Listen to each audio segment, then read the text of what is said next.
Hola, buenas tardes. Mi nombre es Gabriela Terranova y en este tutorial les voy a hablar de ciberliteratura. Es un tema que me llamó la atención ya que tuve la posibilidad de escuchar al señor Sun Jin Tang en la Universidad Aconcagua de Mendoza, quien dio una conferencia explicando este tema y me di cuenta que no había nada desde nuestra parte, no había material para poder comprender este fenómeno. Les voy a pedir que si les sirve este tutorial, se suscriban y además les aviso que en la parte de abajo les voy a dejar un link donde pueden acceder tanto a este Power como al informe escrito como un mini ensayo, ¿sí? Bueno, los objetivos principales de este informe han sido comparar las nociones que se tienen respecto al concepto de ciberliteratura tanto en China como en Argentina o Latinoamérica. También contrastar el impacto que la tecnología provoca o genera en estas nuevas generaciones con respecto a la literatura. Valorar las distintas perspectivas del asunto con respecto a la visión o la opinión que tienen distintos autores con respecto a este tema y también generar conciencia en cuanto a los cambios necesarios para mejorar y generar resultados positivos a futuro en cuanto a esta nueva demanda o esta nueva forma que tiene que ver también con esta nueva generación de niños cibernéticos y sus costumbres literarias, no solamente sus costumbres, sino también sus exigencias que aparecen al respecto, ¿sí? Porque convengamos que el modo de estudio ya no es el mismo, sobre todo ahora corroborado en tiempo de pandemia, que se modificó esa forma de estudio donde todo el material fluye a través de la red. Bien, ¿qué es ciberliteratura? Acá nos vamos a detener un poco y vamos a ver que ahí les dejo la definición según Morales Sánchez, pero bueno, el concepto de ciberliteratura es comprendido de dos maneras diferentes si hablamos de Argentina y de China. En Argentina vamos a ver que, ciberliteratura creemos que es todo lo que aparece en la pantalla de un celular o de una tablet. Ahora bien, para China, la ciberliteratura ha sido motivo durante los últimos 20 años de desarrollo experimental y ha sido un motivo creciente y pujante para esa cultura, revolucionando no tanto la forma de lectura, sino también se ha generado todo un mercado que genera una promoción de los libros y de la forma de lectura que es muy diferente a la nuestra. Entonces, principalmente quiero aclarar que este informe pretende ser un pequeño aporte que contribuya a generar un razonamiento crítico y un debate por parte de los estudiantes y las personas que en algún momento se han preguntado hasta qué punto las nuevas tecnologías podrían impactar en nuestra sociedad. Específicamente hablando del modo de lectura y, por ende, influir y producir cambios en todo lo concerniente al plano lingüístico, comunicativo, expresivo y cognitivo. Entonces, cuando vemos esta definición, vamos a pararnos puntualmente o vamos a situarnos puntualmente en lo que es para China y vamos a ver que está en auge. Ellos tienen una diferencia muy grande con respecto a nosotros en muchos aspectos, pero específicamente hablando de la ciberliteratura, como les decía recién, para ellos ha sido un motivo de cambios a nivel de consumo. de la literatura. Entonces, bueno, en principio se creó una plataforma virtual literaria donde los mismos cibernautas pudieron publicar sus obras literarias y leer gratis. Posteriormente, la ciberliteratura, con su fácil acceso y nuevas formas de expresión, ofreció reglas inéditas para los escritores jóvenes, poco conocidos y los numerosos aficionados a la literatura. Además, para los aficionados escritores tuvo un particular encanto el poder aprovechar ese espacio de interacción con los mismísimos usuarios lectores, que a su vez podrían sugerir el posible desenlace de la obra. Pero además ya no era requisito excluyente ser escritor o doctorado en algún campo de la lingüística para poder participar, simplemente ser un apasionado por la literatura, por lo que esto favoreció la aparición de nuevas formas literarias y fue ganando cada vez más adeptos.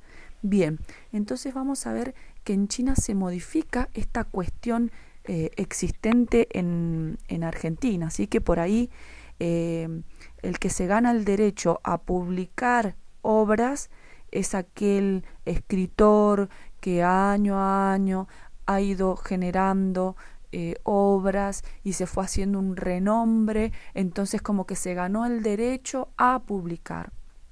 Bien, en China toda esta pirámide que nosotros conocemos se modifica completamente y digamos que va a resurgir en el mercado aquel que tenga más votos con respecto a sus creaciones. Y no importa si es un escritor profesional o si es un lingüista, no importa, lo que se valora es también tiene mucho peso la ficción y tiene mucho peso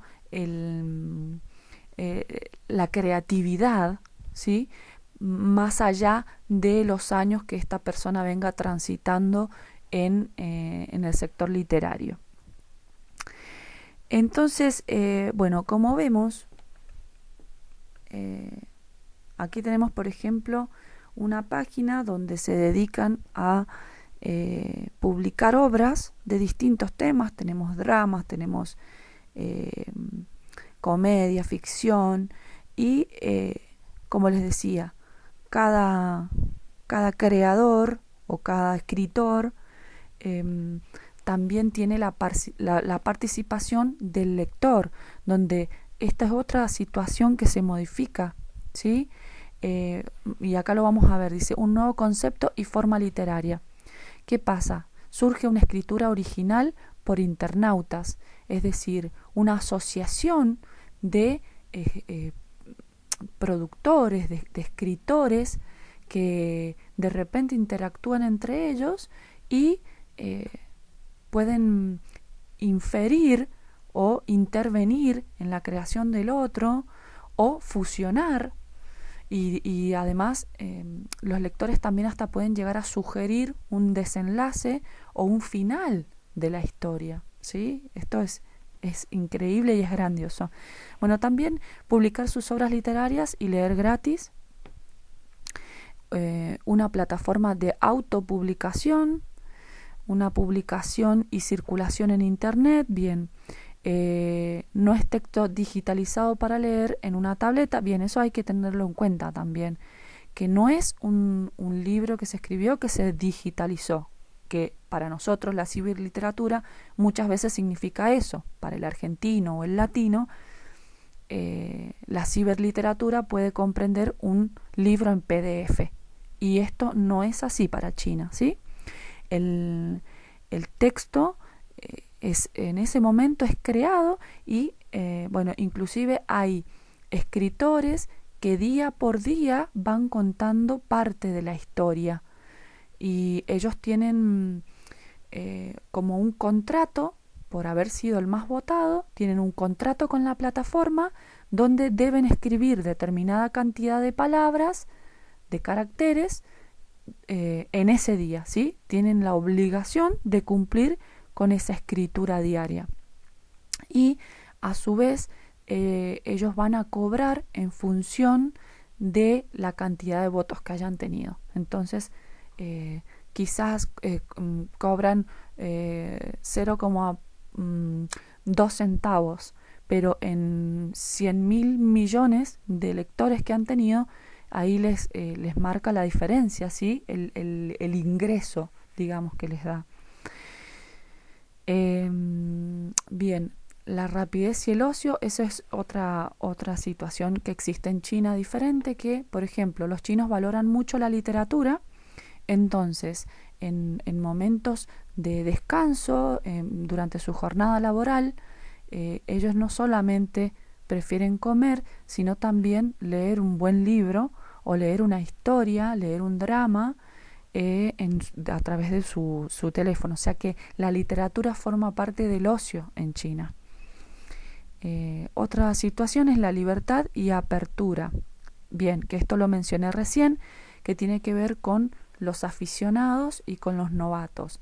Hay una cierta libertad y un margen de permanencia, digamos, que ellos pueden quedarse escribiendo determinada historia, después seguir escribiendo otra, pueden subir muchas obras a la par o puede subir solo una, y lo que sí nos explicó este señor Sun Jintang es que es esa obligación, o sea, si vos entraste al portal literario, tenés que permanecer y comprometerte con cumplir para esos lectores, ¿sí? Que van a estar atentos y esperando ese desenlace para también poder participar y sugerir cómo va a continuar la historia o va a finalizar.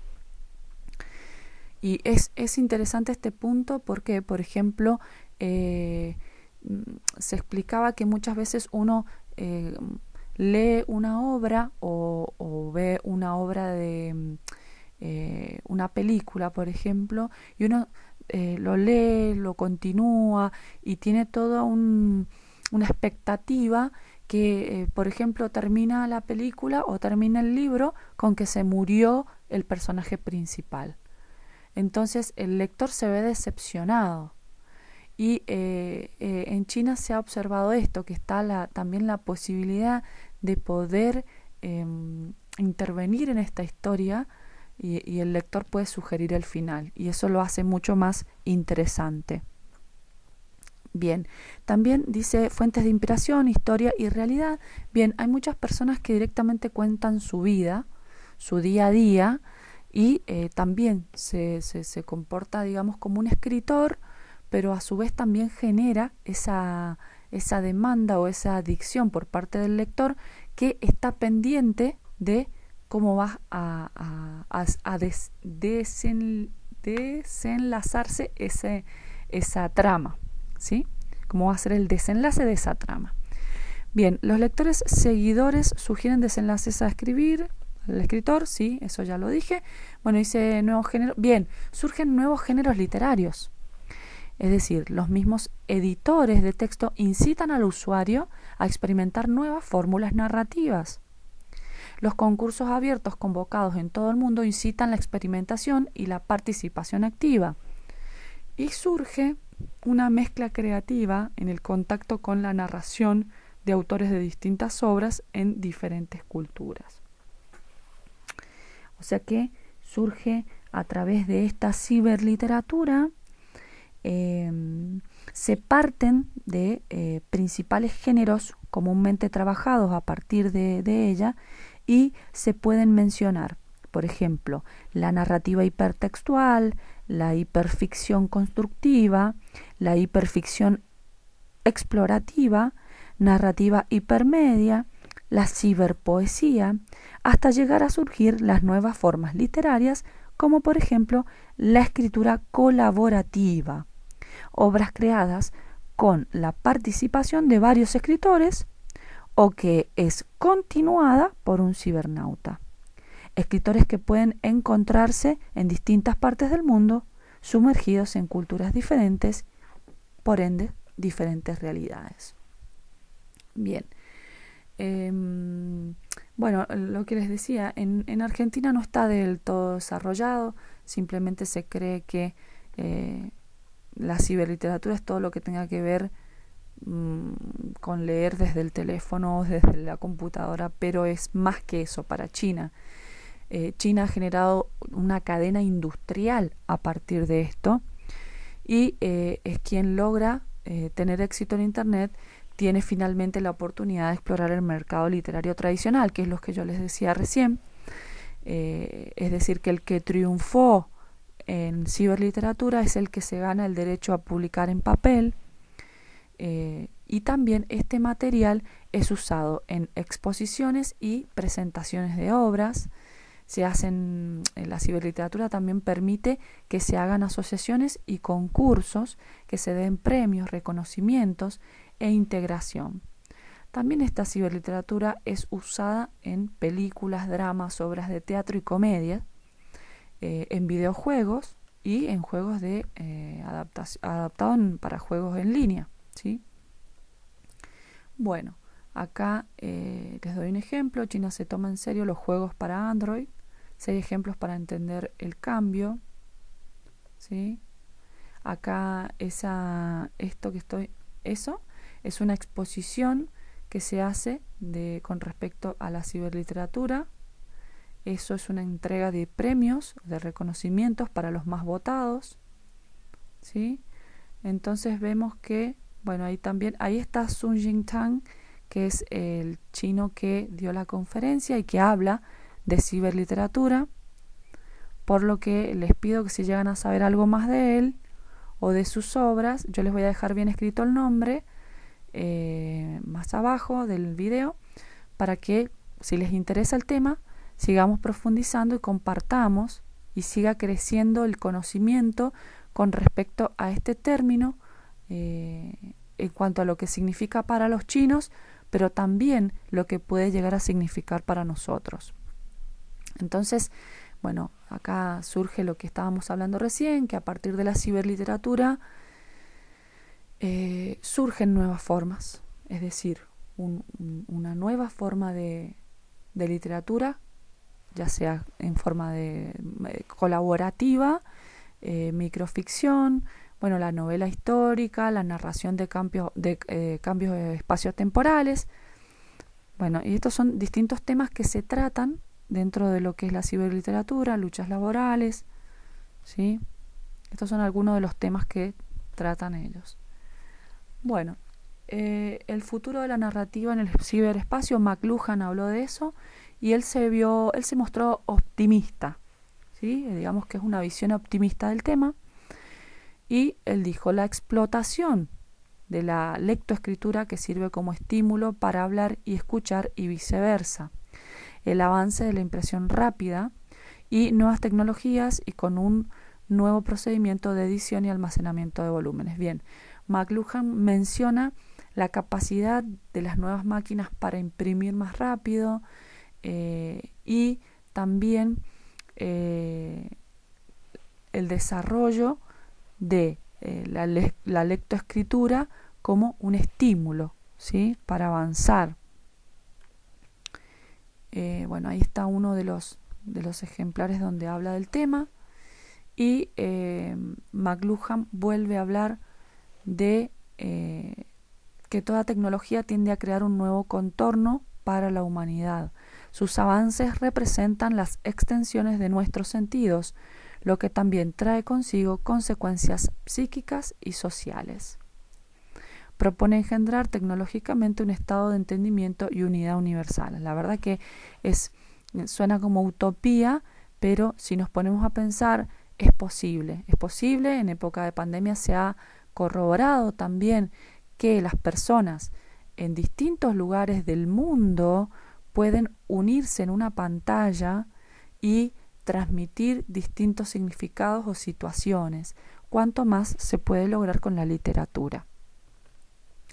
Bien, existen pesimistas también. Por ejemplo, Birkerts habla de que las nuevas tecnologías alteren la relación entre las personas y su entorno, su modo de estar en este mundo de comunicación y de conectarse con la realidad. Habla de, bueno, la problemática de los jóvenes de hoy, de que les cuesta retener o fijar la atención en determinadas situaciones. bueno, también está, y que también ocurre en China, la ciberliteratura vista como basura. Para algunos que han tenido años de estudios literarios, por ahí el hecho de que exista un escritor Nobel en una misma plataforma que un novato, y por ahí puede llegar a casi como a ser subestimada y a verse, poder tener una visión bastante menoscabada del concepto. Pero yo considero que por más años de catedráticos o de diplomaturas que pueda tener una persona, esta es mi observación personal, ¿sí? Yo creo que cualquier persona en este mundo puede inspirar y puede tener una luz propia, una inspiración, una creatividad que puede llegar a sorprender, y que por ahí el diplomático, el académico, muchas veces se encierra como en un termo, y que no le permite ver un poquito con una visión más,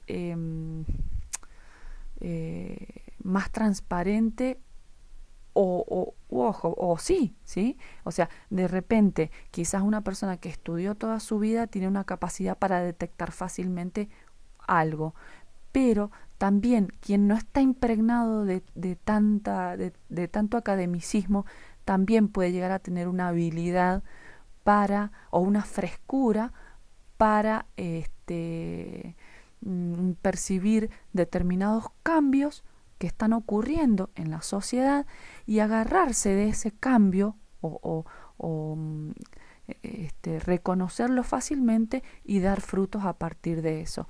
Entonces, por ahí la ciberliteratura pueden decir, no, pero si es basura porque entra a cualquiera. Pero guarda, para mí también puede ser una fuente de inspiración para muchos escritores. Bien, justamente por eso, porque está en un margen, en una línea en contacto con la realidad o con la sociedad, ¿sí? Bueno, Birkerts decía, estamos renunciando a la sabiduría cuya consecución ha definido durante milenios el núcleo mismo de la idea de cultura. A cambio, nos estamos adhiriendo a la fe en la red. Bueno, sí, puede llegar a pasar también que uno, en determinadas circunstancias, por ejemplo, cuando no sabemos el significado de una palabra, automáticamente recurrimos a Google. No, es raro que una persona diga, bueno, pásame el diccionario y me voy a poner a investigar sobre esta palabra. Para el que el que ya es, por ejemplo, estudiante de literatura, se sabe que directamente corremos a ver la etimología de las palabras. Pero la persona en general, en líneas generales,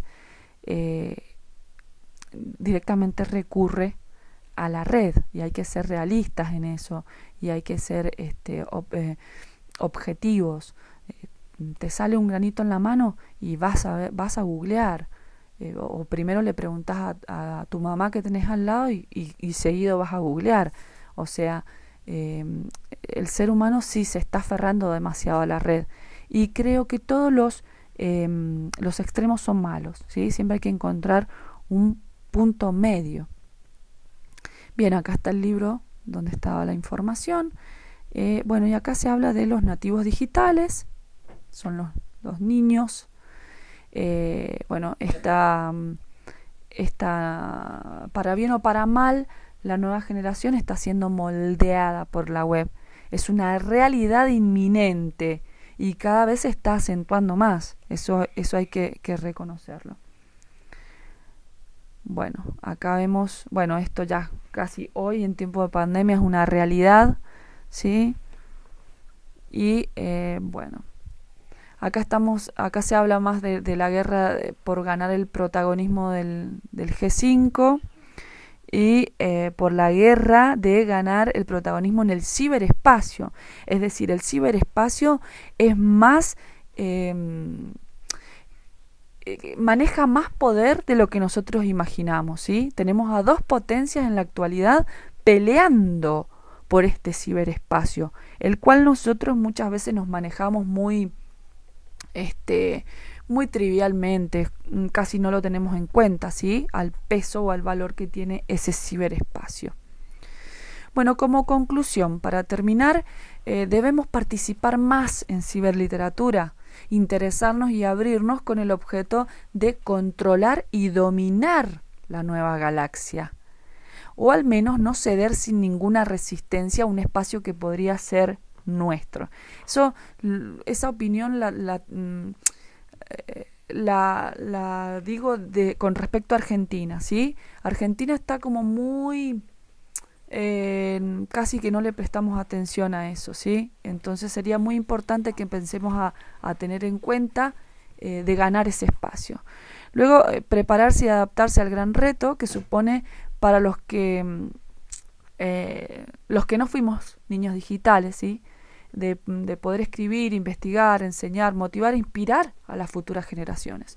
O sea, hay personas que cuando por lo general hay muchos docentes, ¿sí? Que les cuesta horrores adaptarse a esta nueva forma y tal vez creo que hasta se vieron exigidos por la pandemia, pero de no haber sido por eso ni siquiera hubiesen accedido, ¿eh? Era una cuestión de o te adaptabas o te adaptás, si no, no podías seguir dando clases. Entonces, pero hay muchas personas que al momento que yo hice este informe se resistían bastante. De hecho, en lo personal muchas veces me resistí a enseñar clases virtuales de idioma chino. Me costaba mucho porque yo lo veía como un insulto, ¿sí? Si alguien me preguntaba, ¿me enseñas idioma chino virtualmente? Porque no tengo tiempo. Entonces yo decía, bueno, si no tenés tiempo, pensaba yo dentro mío, dedícate a otra cosa. Pero no vas a manipular algo que a mí me costó años y horas y horas para que yo en 2 segundos te termine volcando mis conocimientos como si fueran nada, ¿sí? Hasta que con el tiempo entendí, y más sobre todo en época de pandemia, entendí que tenemos que adaptarnos a la nueva realidad y encontrar esas nuevas maneras de transmitir el conocimiento. Bueno, por último hay un video de Muñoz Molina que me pareció muy interesante lo que dice y tiene que ver con entender esa necesidad de contar historias, que se los voy a adjuntar con un link en la parte de abajo porque créanme, es bellísimo lo que dice. Así que bueno, esto ha sido todo por hoy y les agradezco por haber prestado atención hasta el final. Chau, chau.